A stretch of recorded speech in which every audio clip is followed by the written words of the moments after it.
Lo que estoy planteando en líneas generales es que lo estético es separado, es extraído a partir del siglo XV de lo que quisiera llamar con mucha gente el continuum o la red de la vida. Un principio totalizador de los mundos comunitarios que, que, no es que es un principio que no es el mismo en todas las culturas, es decir, no actúa de la misma forma, ni, ni las partes que lo componen son siempre de la misma manera, y cada pueblo tendrá su especificidad y su marca particular, haciendo énfasis en uno u otro, practicando uno u otro de manera particulares. Eh, Me refiero a las partes del continuum o de la red de la vida, donde la producción, la reproducción, la teorización, el trabajo, los sentires, la sensibilidad, las epistemes, las praxis, las técnicas, la ética, estaban, eran partes de una totalidad, eran partes no ontologizadas de una totalidad, totalidad que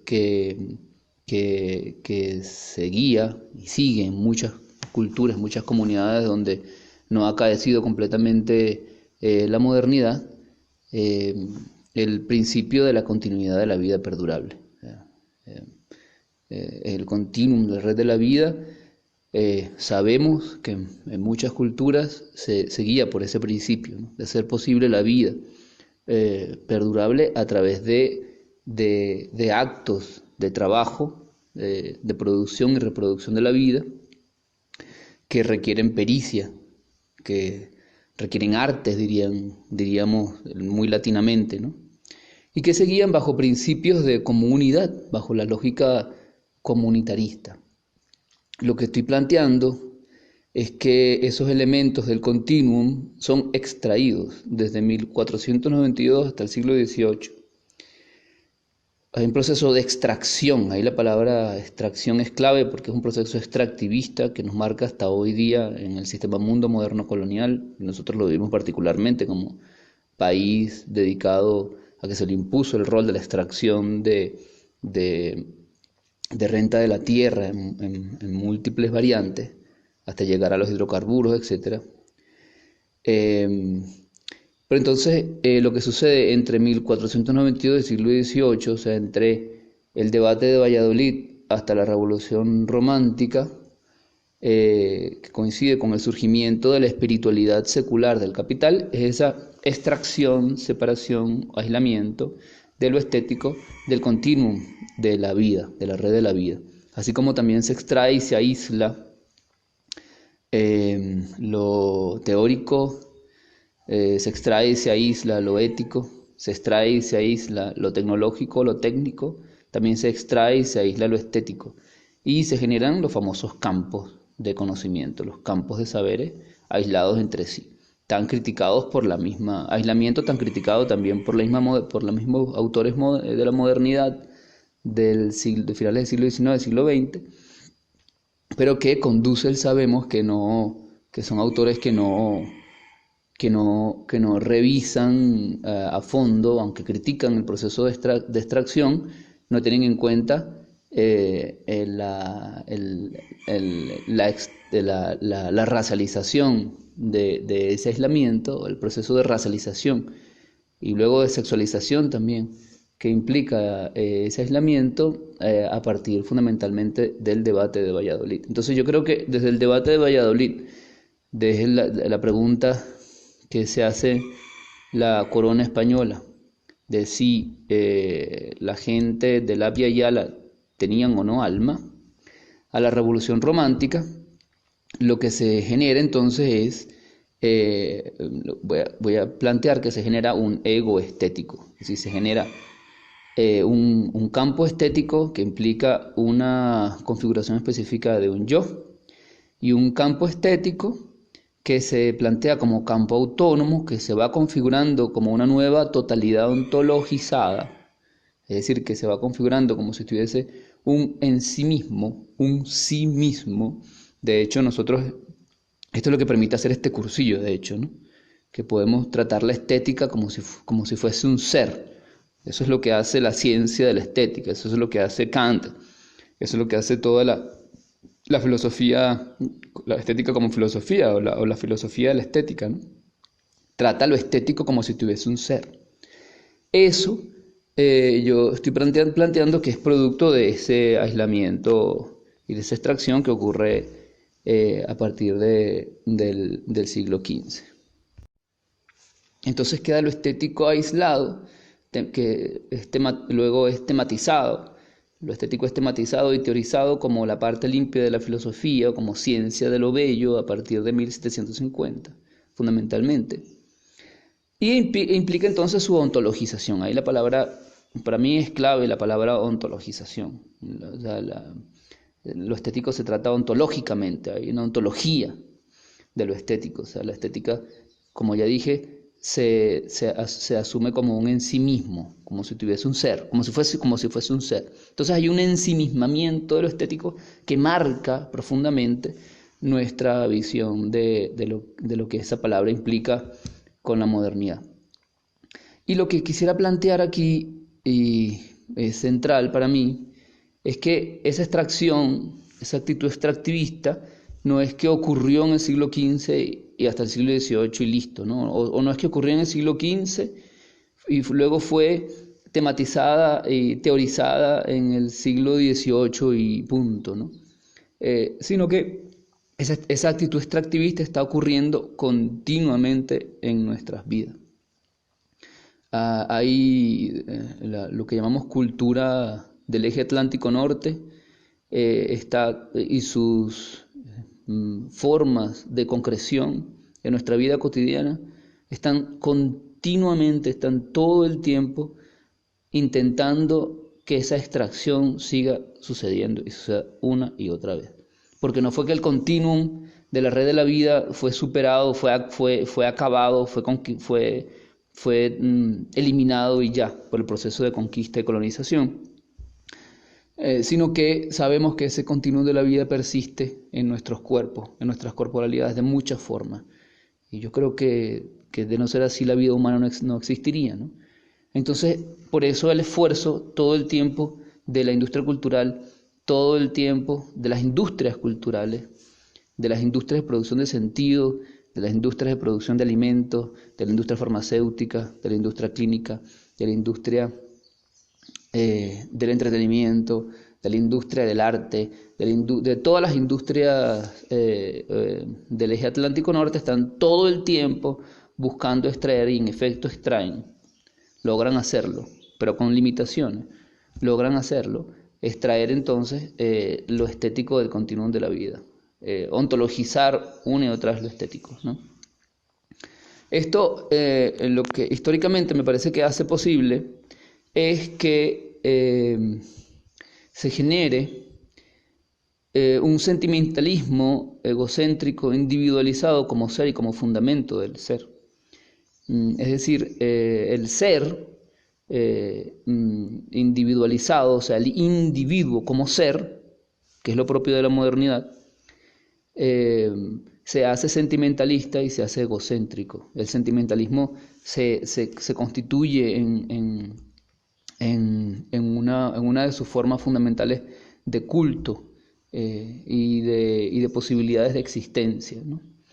Y me gustaría plantear que esto que estoy llamando el ego estético es un complemento del ego cogitans, que al mismo tiempo únicamente es posible por la presencia, por la invención del ego conquiro.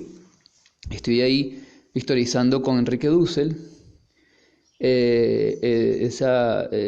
y bueno, y otros y otras que han planteado también esa relación entre ego cogitans y ego conquiro, pero con Dussel porque específicamente dice, bueno, antes del ego cogitans, es decir, antes de que Descartes plantee que el ser es pensamiento, que se es porque se piensa, y porque se piensa a la manera ya europea, eurocentrada, ya con Descartes, ¿no?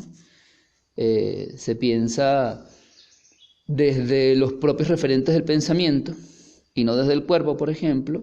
Dussel dice, bueno, eso es posible porque hay unos 100 y pico de años anteriores de construcción del ego conquiro europeo, primero ibérico y luego holandés, o sea, de los Países Bajos, etcétera, y luego de toda Europa, ¿no? Entonces el ego del conquistador, o sea, del sujeto que llega a la Via Yala, exteriorizado y marginado en el proceso del sistema mundo anterior a la modernidad, marginado de la economía mundial dominada por China, entre China y África, llega a la Via Yala y se encuentra que por razones históricas muy complejas puede, como dice Dussel en el encubrimiento del otro, en 1492 el encubrimiento del otro, Moctezuma se le arrodilla, ¿no? Es decir, el sujeto más poderoso de una de las culturas más poderosas de la Via Yala se arrodilla ante él, lo cual genera entonces en este sujeto que es Cortés, pero que es el sujeto que venía de ese proceso de marginación en lo que luego va a ser Europa, genera entonces una certeza, un ser, una constitución de su ser como fundamentalmente conquistador, o sea, como fundamentalmente un ser ante el cual todas las demás existencias deben arrodillarse, incluyendo la naturaleza y los parientes, los grandes parientes de la naturaleza. Entonces lo que quisiera plantear es que le faltaba a la creación de Europa, a la invención de Europa, luego del ego cogitans, fundado en este ego del conquistador, o sea, luego con Descartes, en el siglo XVII, la producción del ego cogitans, faltaba el ego estético, o sea, le faltaba a la individualización como ser, le faltaba como que la parte espiritual, ¿no? Le faltaba la parte emotiva, emocional, sensorial, le faltaba esa parte. Y en el ego estético viene como a cubrir, me parece a mí que es el complemento entonces del ego cogitans, es el lado espiritual secularizado ya en la modernidad, de esos dos egos. Entonces uno ve que el sentimentalismo egocéntrico, individualizado, como ser y como fundamento de ser, ¿no? Está constituido por un ego del conquistador, un ego cogitans y un ego estético. Y ahí me parece que hacemos el dibujo completo del egocentrismo y de la subjetividad específica de la modernidad, colonialidad y patriarcal también. Y el ego estético está fundado en la invención de que el sentimiento de lo bello es un poder y que es un medio a través del cual operan biopolíticamente todos los mecanismos y los artefactos de imposición de las jerarquías de raza, de sexo, de género, de clase en la modernidad y en la colonialidad. Y esto uno lo ve en cualquier elemento de nuestra cotidianidad podemos ver esto, ¿no? Cómo lo bello funciona como poder. Por ejemplo, está muy claro en la farmacéutica y en la producción de productos de la clínica, cómo lo bello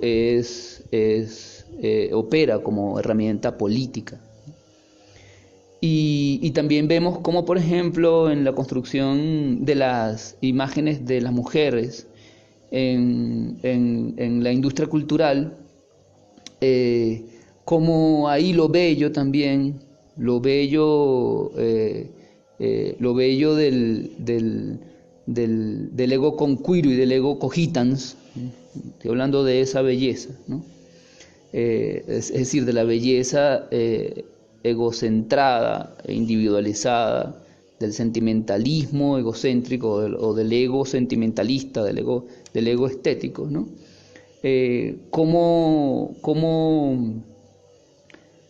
esos medios generan una imagen de las mujeres o del cuerpo de las mujeres que está determinando la manera como nos imaginamos la mujer, la manera como nos imaginamos las relaciones con las mujeres, la manera como nos imaginamos la relación, en última instancia, con la naturaleza, con las infancias. También es clave, ¿no? Cómo lo bello atraviesa el mundo de la infancia y lo domina, ¿no? Biopolíticamente, ¿eh? A mí me ha pasado siempre que con los hijos hay una estetización extrema con los hijos, con mis hijos. Lo veo continuamente en la gente, ¿no? Que hay como por ejemplo, ayer a Yuset le permitieron ir al baño en Mérida solamente porque estaba con Camilo, ¿no? Esta cosa de la fetichización de los niños y de las niñas, sobre todo si cumplen con ciertos cánones, justamente esto que estamos hablando, si cumplen con ciertas formas del ego estético que se nos impone biopolíticamente en todas partes, ¿no? Y yo insisto en que se nos imponen y actúan en todos los mecanismos y en todos los artefactos a través de los que se nos imponen todas las jerarquías de raza, sexo, género. Me gustaría que hiciéramos como que cada quien revisara qué mecanismo y qué artefacto pudiese identificar en los que esas jerarquías de raza, sexo y género operan a través de mecanismos y artefactos estetizados, ¿no? Donde lo bello lo bello eurocentrado es la herramienta y el medio a través del cual operan esos mecanismos, ¿no? Entonces, bueno, lo cierto es que esto divide esta invención del sentimiento de lo bello como poder, esta invención del ego sentimentalista como fundamento de la existencia. Esto opera dividiendo la humanidad en gente sensible, los que saben sentir, y pueblos insensibles, que no saben sentir. Esto es como el complemento de lo que Descartes ya había planteado en el siglo XVII, esa división que plantea Descartes, que está fundada en el debate de Valladolid de si la gente tiene o no alma, ¿no? En el Abya Yala, ¿no? Esa división que hace Descartes entre gente que sabe pensar y gente que no sabe pensar. Y para la gente que no sabe pensar, genera un método. Y obviamente para Descartes y toda esa tradición que luego se abre ahí, que va a ser el fundamento de la ciencia moderna, la gente que sabe pensar por naturaleza es la que Hegel luego va a historizar, es la que nació y vive en Europa, y fundamentalmente en la Europa del Norte. Y la gente que no sabe pensar y a la que hay que enseñarle a pensar, obviamente va a ser la gente que no es de Europa o no proviene de esa región de la Europa del Norte, ¿no? Entonces esa misma operación colonialista va a suceder con el ego estético. Desde David Hume, el mundo se va a diferenciar entonces entre la gente que sabe sentir, los que saben sentir bien, que son los sensibles a la belleza eurocentrada, la gente de sentimientos finos y elevados por naturaleza, los capaces por naturaleza, subrayo esa palabra, los capaces de cultivar los sentimientos finos, civilizados, esto es, los sentimientos que corresponden con el ego cogitans y el ego conquiro, los sentimientos que se afilian, ¿no? El sentimentalismo afiliado al ego cogitans y al ego conquiro, y obviamente también los sentimientos afiliados a la producción del capital, al capital mismo, los identificados sensiblemente, es decir, por naturaleza, sensiblemente con el capital, los que se identifican por naturaleza con los Medici, esos son los que saben sentir, ¿no? Y los pueblos insensibles por naturaleza, los que no saben sentir, los que no nos identificamos por naturaleza con el capitalismo, que Hume llega a decir que incluso es la gente que no puede sentir bien, no, por su lugar de origen, y esto es literal en David Hume. Nosotros, por nuestro lugar de origen, somos unos insensibles. Por nuestro lugar de origen no somos capaces de cultivar sentimientos finos, según esta visión que estoy planteando, que teoriza Hume. Y entonces se nos teoriza como bárbaros, indomables, como de sentimientos bárbaros, de sentimientos indomables, de sentimientos sexualizados, feminizados, de sensibilidad y sentimientos incultos, y que requerimos por eso una tutela sentimental, una tutela que en los términos de nuestro mundo lo podemos identificar como la industria cultural, ¿no? O las industrias culturales, incluyendo la industria de la guerra y la industria farmacéutica, por supuesto. No me estoy refiriendo solamente a los medios de comunicación como se nos vende cosificadamente, ¿no? Entonces se nos sigue teorizando como que requerimos esa tutela sentimental porque somos de una sensibilidad incivilizada y somos de mal gusto. En cambio, los sensibles, los que saben sentir, los que están en la zona del ser, ¿no? Son fundamentalmente de gustos finos y son los genios. Y esa palabra para mí es clave, ¿ya? El ego estético es el ego genial. Y no solamente ocupa el campo del arte, esto atraviesa todos los campos de poder del mundo occidental. Pensamos en el empresario genial, pensamos en el científico genial, pensamos en el artista genial de la misma forma. Y el genio, el del gusto fino, el que es la forma máxima en la que se concreta el ego estético. En cambio, los pueblos insensibles no son capaces de producir genio. Por eso los pueblos insensibles estamos en una relación de dependencia. Ahí se nos teoriza estéticamente, o sea, la estética, las filosofías que se han dedicado a la noción de estética, nos han teorizado de esta forma, como que nosotros estamos siempre en posición de dependencia, de querer ser genios, ¿no? En cambio, los que están dentro de la zona del ser, los que, digamos, el Atlántico Norte, ya tienen más posibilidades de ser genios que nosotros, ¿no? Y nosotras que nacimos en los sures del mundo, ¿no? Entonces,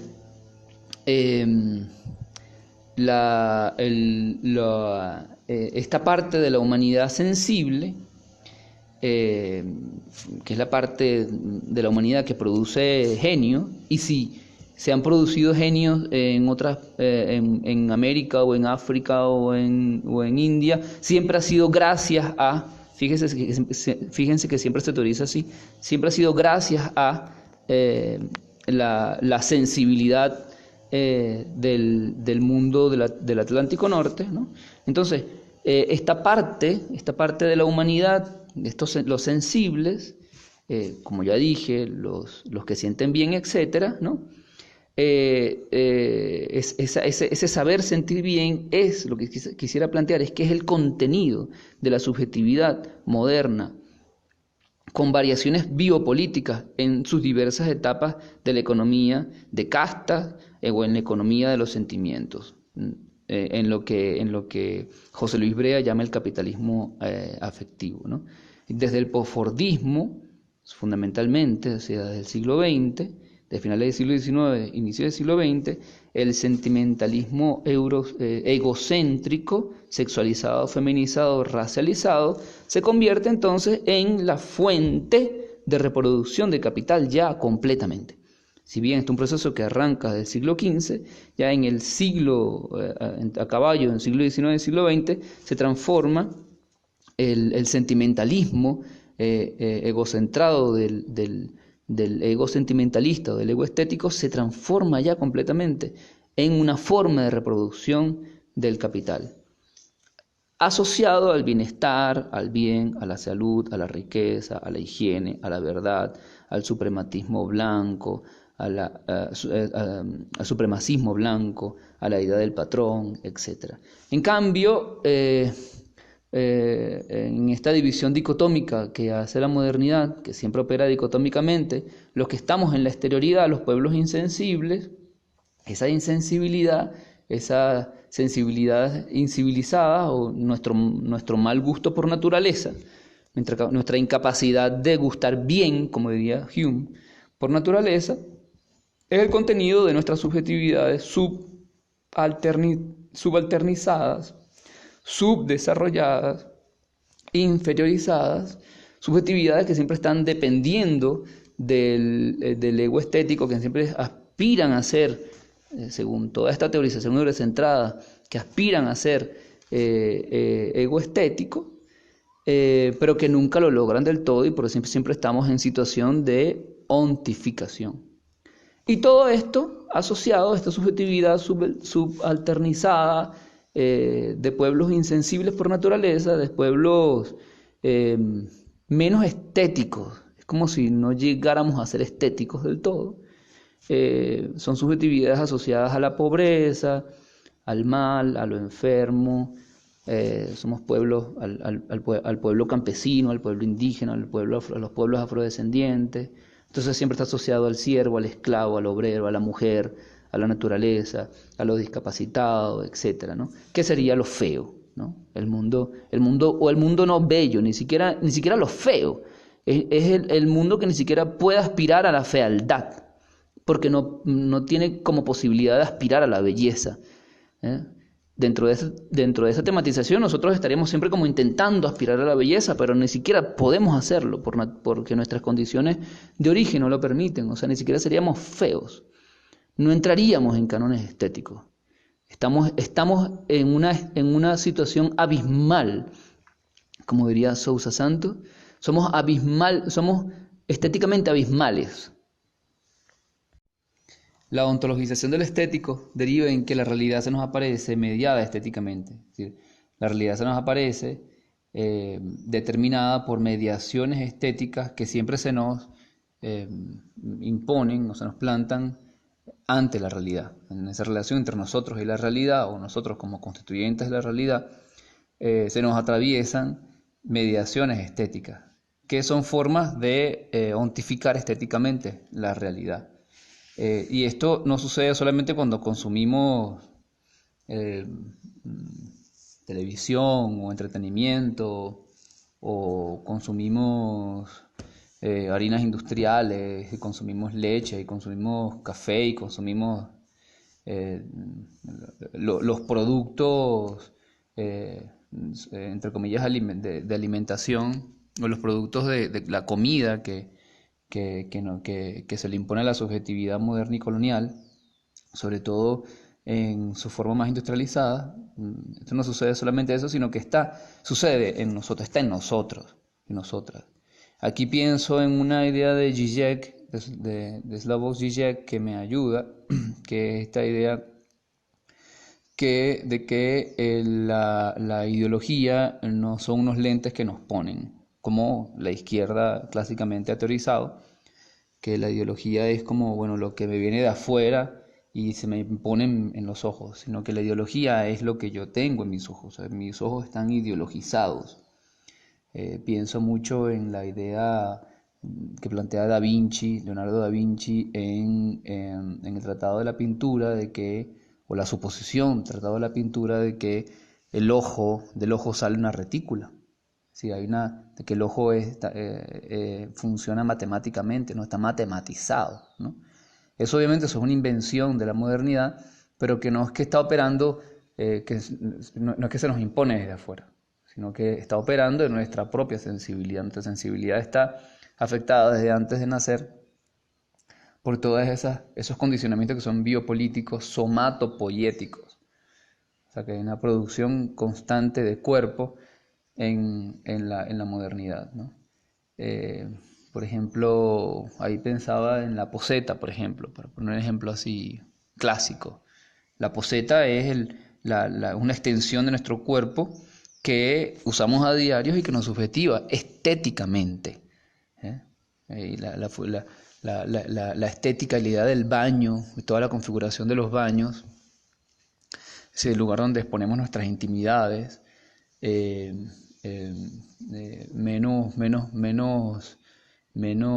exponibles, se puede decir así, públicamente, ¿no?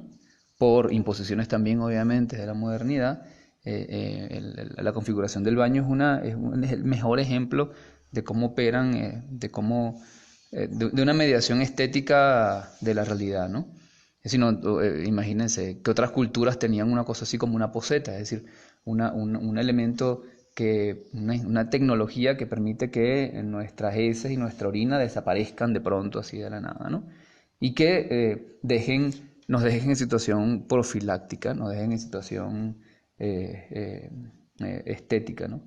En el sentido moderno. Entonces, vean cómo la poseta no subjetiva, ¿no?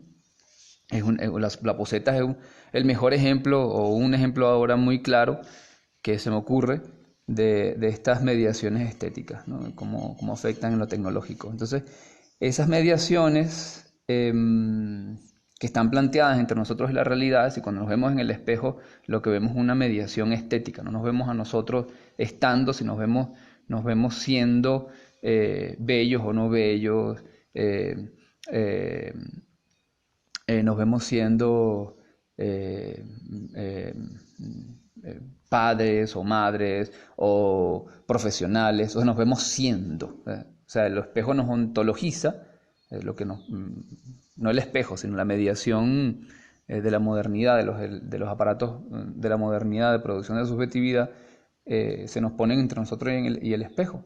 Entre esos aparatos son los aparatos estéticos, ¿no? No, ¿cómo nos vemos? Bello, no bello, me falta un diente, me faltan tres, no, tengo caries, no, el tema de la apariencia, ¿no? Aparezco bellamente ante el espejo. Bueno, es que ahí se nos está atravesando entonces esos aparatos de mediación que, insisto, están funcionando desde nuestra propia corporalidad viviente. Ese es el gran problema, ¿no? Ese es el gran asunto y uno de los grandes debates ahí. La realidad entonces se nos aparece como un objeto de placer en estas formas de mediación estética. La realidad se nos aparece mediada por la exigencia de que tiene que ser un objeto de placer para el consumo del placer. Mucha gente ha teorizado, ha planteado que la cultura de la modernidad es una cultura que lo que se nos impone es la exigencia del placer. La vida es para el placer, así, ¿no? Para el consumo de placeres, ¿no? Entonces se hace toda la industria de consumo de placeres, que no es que fue la industria del siglo XX, no, es la industria, la revolución industrial es una revolución de consumo de placeres.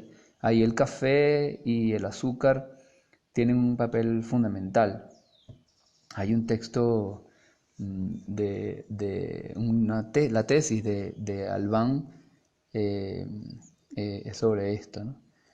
Entonces, bueno, y fíjense cómo toda la cultura de consumo de placeres que se nos impone entre nosotros y la realidad como mecanismos de mediación estética o mediaciones estéticas para el control de nuestra subjetividad, tienen que ver con la producción de comodidad. Me acuerdo que en los autobuses para viajar por Venezuela hace, no sé, unos 15 años te ofrecían aire acondicionado y confort, ¿no? O sea, te ofrecían fundamentalmente placer, ¿no? Y claro, esa producción de placer y esa comodidad va a implicar siempre que a alguien le estamos extrayendo corporalidad viviente.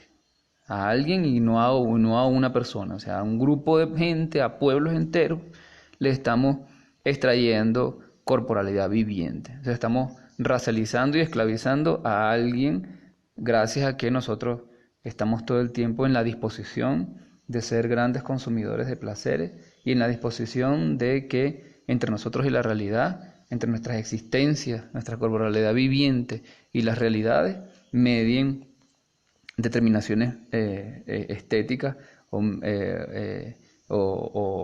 o esto que estamos llamando entonces formas ónticas, ontificaciones estéticas o mediaciones estéticas para el control de nuestra subjetividad.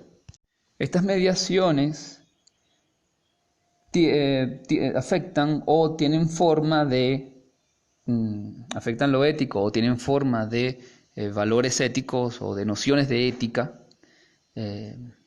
tienen formas tienen una pedagogía o se concretan en lo pedagógico, se concretan en lo ético, se concretan en lo espiritual, se concretan en la costumbre, se concretan en lo cognitivo, en lo económico, en lo tecnológico, en lo ecológico, en las corpopolíticas de los deseos, de las sensaciones. Constantemente, ¿no? se concretan en el trabajo, en la producción, en la reproducción de la vida. Por ejemplo, una de las concreciones más claras de lo pedagógico es la televisión, la cultura de la televisión bueno, más recientemente la cultura del YouTube, etcétera, ¿no? De todos estos mecanismos que han afinado mucho más las pedagogías de las mediaciones estéticas o mediaciones estéticas pedagógicas, las pedagógicas de las mediaciones estéticas se han afinado mucho más, ¿no? Pienso, por ejemplo, en un gran mecanismo de mediación estética pedagógico es Disney. Toda la producción de Disney es altamente pedagógica en el sentido de producir mediaciones estéticas, de enseñarnos desde antes, yo digo antes que nacer porque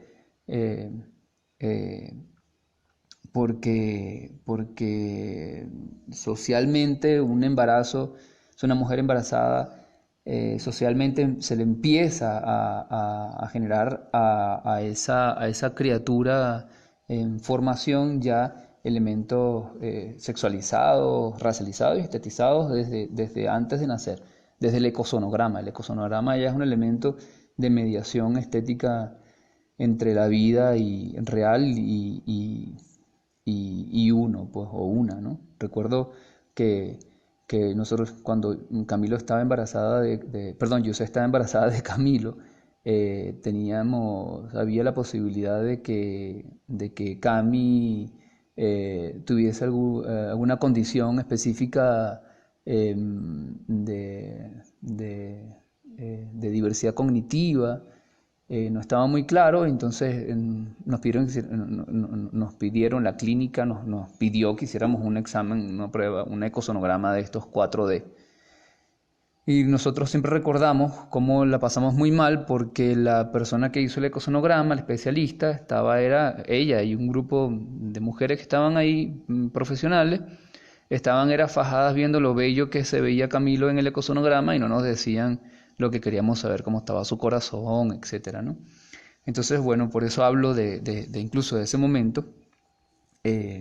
Y bueno, decía que Disney es una herramienta de mediación estética muy fuerte que está enseñándonos, desde antes de nacer, decía, a mediatizarnos estéticamente, ¿no? A que mecanismos estéticos estén mediando entre nosotros y la realidad. Bueno, que hemos tenido experiencia de estar con niños y niñas y nosotros mismos, nosotras mismas, sabemos que, por ejemplo, nuestras concepciones de cuerpo, el concepto de normalidad del cuerpo, por ejemplo, es un concepto que se nos enseña en la escuela, sin duda, pero también se nos enseña a través de las famosas películas de Disney y toda su producción de objetos y de mercancías alrededor. En lo ético, por ejemplo, este asunto de que el bien es lo bello, ¿no? Lo bello en el sentido moderno, o sea, el mejor bien al que podemos aspirar es al placer y a la comodidad, ¿no? Como si el mejor bien al que podemos aspirar fuese la posibilidad de extraer corporalidad viviente de alguien más, ¿no? Esto dicen las feministas comunitarias, que se aprende siempre en el cuerpo de la mujer, ¿no? En lo espiritual, por ejemplo, vemos que lo bello se convierte en nuestro mundo en un culto a lo bello, ¿no? A la apariencia de lo bello, impuesto por los cánones y las formas de producción de sentido y de sentimiento, y las formas de socialización que nos impone, todo esto que hemos llamado el eje Atlántico Norte, ¿no? Em, y así pues, ¿no? Por ejemplo, en las corpopolíticas, por ejemplo, en las políticas del cuerpo, que son múltiples, atraviesan tantos aparatos y tantas formas de concreción del poder. Vemos que hay una colonización de los deseos y de las sensaciones. Por ejemplo, hay toda una estética del orgasmo. Beatriz Preciado, que ahora se llama Joan Preciado, en ese libro Texto Yonki lo teoriza súper bien. Cómo ella pone el desafío de, bueno, intenten ustedes pensar en un orgasmo que no haya estado mediado por las formas y las simbólicas de la pornografía, del código farmacopornográfico, dice ella. Intenten ustedes recordar un orgasmo de ustedes que no haya estado, aunque sea un poco determinado, por el código farmacopornográfico. Ella hace una historización de ese código. Ese texto a mí me ayuda mucho a pensar esto, ¿no? En lo tecnológico, Naguará, ¿no? Lo tecnológico es como una de las formas en la que se concreta todo el tiempo, la, la, las mediaciones estéticas para el control de la subjetividad, ¿no?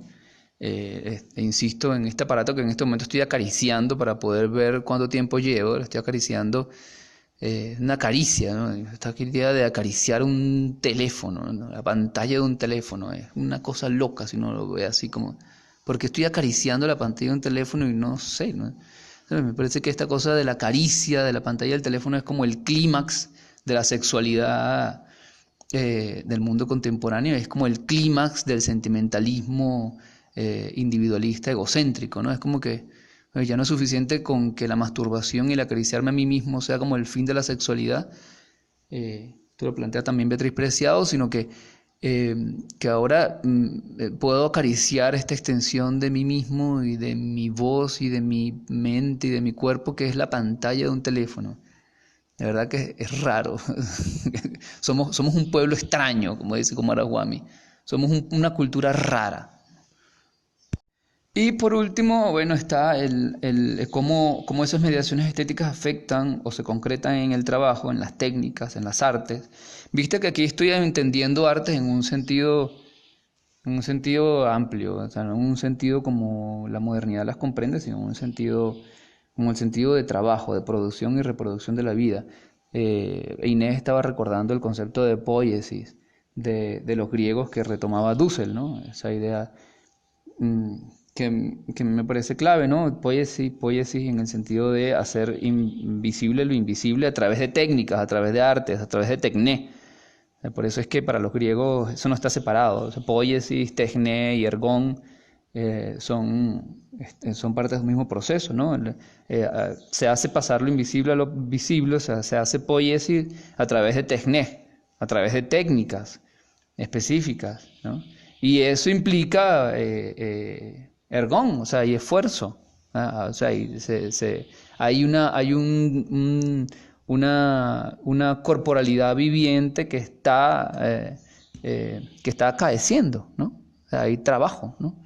Eh, entonces, estas mediaciones estéticas afectan el mundo del trabajo continuamente, está ocurriendo continuamente. Hay una mediatización, o sea, el aislamiento, el ensimismamiento de la estética, del sentimentalismo egocéntrico, está afectando continuamente los procesos técnicos, los procesos artísticos, en el sentido de procesos de trabajo, ¿no?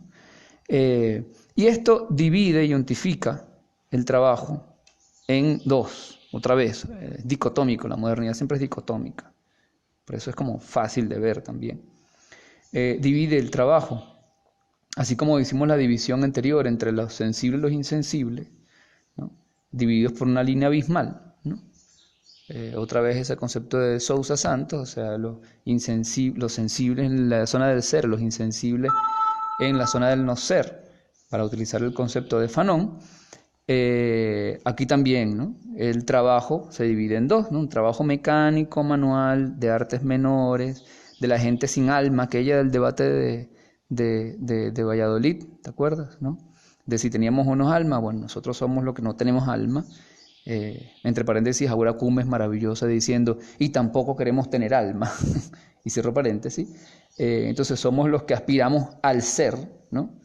Los que hacemos el trabajo que hacemos es hecho por cuerpos cosificables, insensibles, ¿no? Por eso es que es tan importante entender los mecanismos de estetización, porque en la medida en que se nos insensibiliza, es decir, se nos teoriza como que no tenemos sensibilidad, como que no podemos aspirar a la éxtasis, entonces, o se nos impone las formas modernas de la éxtasis, es lo mismo, entonces podemos ser perfectamente los cuerpos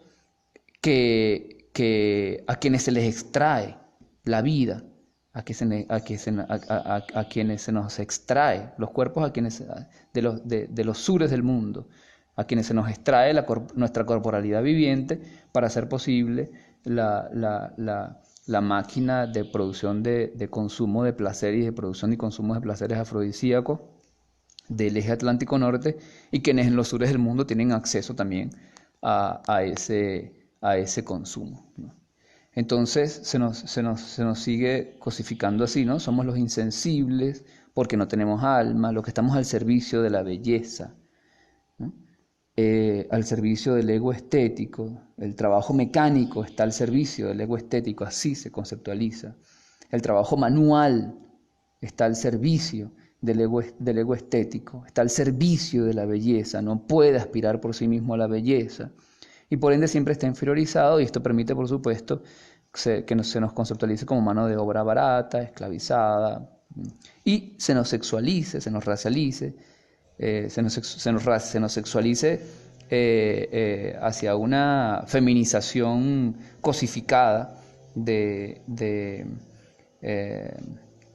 eh, hacia una visión feminizada de la sexualidad, no feminista ni femenina, que quiero ser cuidadoso con esto, es decir, proletarizada, etcétera, ¿no? Y esto, por supuesto, tiene diversas variaciones según las mutaciones del capitalismo y la forma de administración de las políticas corporales, de las corpopolíticas y de las formas de dominación de la naturaleza, ¿no? Del otro lado, ¿no?, está entonces el trabajo intelectual, ¿no? Esta mediatización nos divide entre el trabajo manual como un trabajo menor, siempre mal pagado. Sí, que por naturaleza, como es menor, siempre hay que pagarle menos, ¿eh? O de donde se extrae el plusvalor, o sea, la ganancia. Nosotros somos nuestros cuerpos como el territorio donde se extrae ganancia, nuestros cuerpos y nuestros territorios, nuestras tierras también.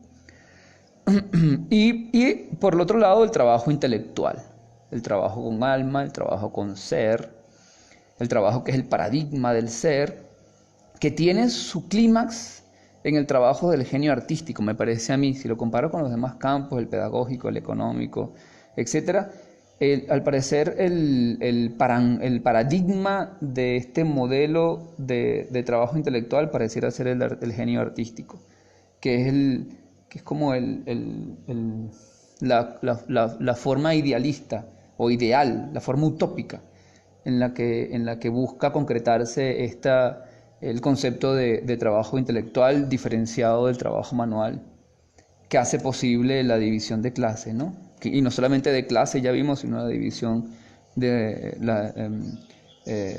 género y la división de raza, ¿no? O sea, la raza como principio ahí de división y de separación, ¿no?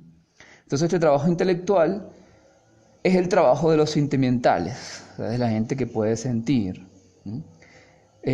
de la gente que ha logrado la individualización, la individuación, concretar su individuación, su ser, que son también los que logran concretar la belleza, que son también los que logran concretar el gusto. Entonces el trabajo del gusto es el trabajo y el trabajo y el producto es de gusto y de gusto, es decir, el trabajo es de gusto, de buen gusto, y el producto de ese trabajo también es de buen gusto, de sensibilidad espiritualizada, ¿no? Ahí otra vez los artistas los artistas en el sentido moderno colonial son como el paradigma de esta sensibilidad espiritualizada, son los que mejores saben sentir, los de espíritu más noble, etcétera, ¿no? Y entonces por eso es tan importante ahí la belleza y las bellas artes como modelo de existencia, es decir, quienes producen belleza y bellas artes como modelo de, de existencia. Es decir, no es que el Bernini sea un ejemplo de ética para la vida, eh, eh, pero sí al mismo tiempo, ¿no? Es decir, el concepto de sujeto, genio, que se plantea en el Dorian Gray, es como el sujeto ético también, por excelencia. El sujeto ético es el sujeto estético, por excelencia. O sea, el genio que en la obra de Wilde no tiene que rendir cuentas ante nada más que a su propia sensibilidad, a su propio gusto, a su propio genio. Y esto, por supuesto, siempre se tematiza desde los privilegios de clases, desde la supremacía blanca, desde el concepto de un trabajo sexualizado hacia la masculinización. Esto es, el trabajo intelectual es fundamentalmente masculino. No quiere decir que sea hecho por hombres, que sí, pero que es fundamentalmente masculino. Y esto con sus diversas, va apareciendo históricamente con sus diversas formas de acontecer y de acaecer según las mutaciones del capitalismo, de la modernidad y las formas en que se vaya administrando los cuerpos y la naturaleza desde un punto de vista de administración de nuestras vidas, ¿no? De nuestra vida y nuestra muerte. Entonces el asunto es que todo lo que está del lado del trabajo mecánico está siempre como es el lugar de donde se extrae, ya dije, o sea, está siempre en un lugar de dependencia y en un lugar de aspiración constante a ser o parecer lo que del otro lado se plantea como el paradigma del ser, o sea, del lado del trabajo intelectual, de los trabajadoras intelectuales que se plantean, están tan ontologizados que entonces se plantean como el paradigma del ser.